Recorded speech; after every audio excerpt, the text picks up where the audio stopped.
Hello बच्चों, let's read the question.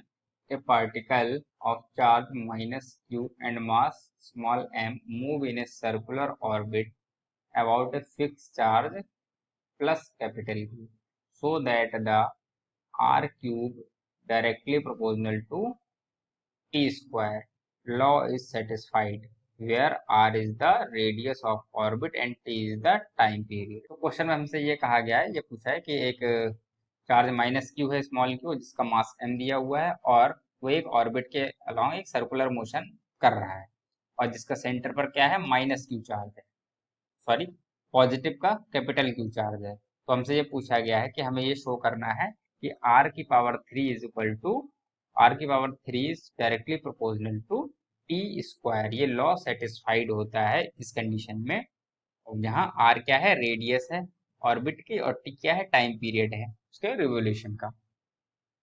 बात करते हैं हम की कॉन्सेप्ट की। क्वेश्चन सर्कुलर मोशन कर रहा है तो हमारे कॉन्सेप्ट सर्कुलर मोशन से होंगे। जब कोई ऑब्जेक्ट सर्कुलर मोशन करता है तो वह क्यों करता है, सेंट्रीपिटल फोर्स की वजह से। सेंट्रीपिटल फोर्स इसको कहाँ से मिल रहा होगा, जो भी इनके बीच इलेक्ट्रोस्टैटिक फोर्स होगा उसकी वजह से। ठीक है, तो हमारा की कॉन्सेप्ट होगा सर्कुलर मोशन की वजह से। इलेक्ट्रोस्टैटिक जो फोर्स होगा वही क्या होगा, हमारा सेंट्रीपिटल फोर्स होगा, यानी कि एफ सी लिख लेते हैं इसे, सेंट्रीपिटल फोर्स। तो यही हमारा क्वेश्चन का की कॉन्सेप्ट। डायग्राम बना लेते हैं।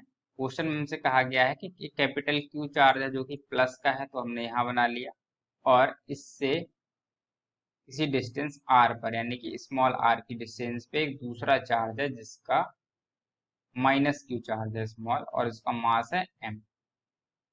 अब ये क्या कर रहा है, सर्कुलर मोशन के फॉर्म में घूम रहा है, तो यानी कि ये प्लेन में सर्कुलर मोशन कर रहा है, तो कुछ इस तरह से मूव कर रहा होगा, ऐसे इस पाथ के अलॉन्ग मूव कर रहा होगा इस डायरेक्शन में। अगर हम यहाँ पर इसकी वेलोसिटी v ले लेते हैं, तो हमने माना इसकी वेलोसिटी यहाँ पर v है, -q चार्ज है इसका, और इस पर जो ये q मोशन कर रहा होगा क्योंकि इस पर एक अंदर की ओर सेंट्रीपिटल फोर्स लग रहा होगा, और सेंट्रीपिटल फोर्स की वैल्यू क्या हो जाएगी, k capital Q small q upon r square. तो ये हो गई सेंट्रीपिटल फोर्स की वैल्यू जिसकी वजह से ये सर्कुलर मोशन कर रहा हो, और इन दोनों के बीच में फोर्स लग रहा होगा, वही ये सेंट्रीपिटल फोर्स है। तो ये जो हमने की कॉन्सेप्ट में लिखा है, यहीं से हम क्वेश्चन को स्टार्ट करेंगे कि एफ ई क्या होगा, एफ सी दे रहा होगा, यानी कि सेम होगा।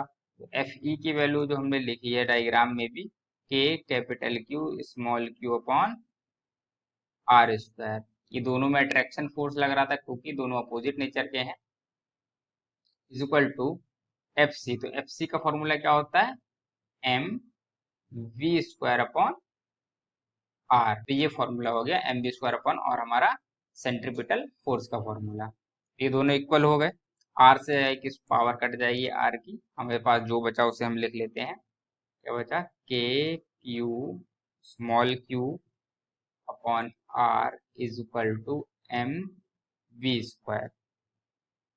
हमसे पूछा गया है इसका टाइम पीरियड और आर के बीच रिलेशन, तो आर हमारे पास है, हमें टाइम पीरियड और लाना है। तो टाइम पीरियड कैसे लाएंगे, हम इसमें अगर इसके एंगुलर वेलोसिटी निकालने, यानी कि ओमेगा का रिलेशन निकालने, तो हमको पता है कि एक फॉर्मूला होता है जिसमें ओमेगा और वी के बीच में रिलेशन होता है। हमें वी अगर ओमेगा की जगह, हम वी की जगह हटा के ओमेगा ले आए, तो वी और ओमेगा में रिलेशन हमें पता है क्या होता है, वी इज इक्वल टू, हमने फॉर्मूला पढ़ा है आर ओमेगा।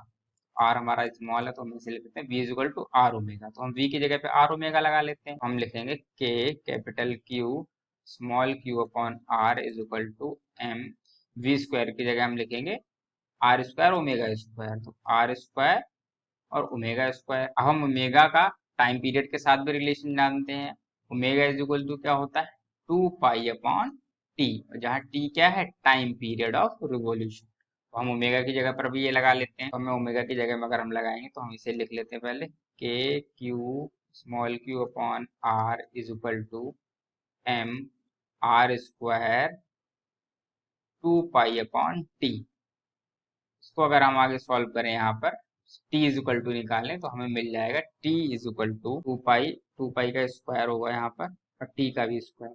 तो हमें मिल जाएगा टी स्क्वायर की value, T square is equal to 2 pi का स्क्वायर, और इधर जो बचेगा बाकी सारी चीजें, m r cube upon k capital Q small Q.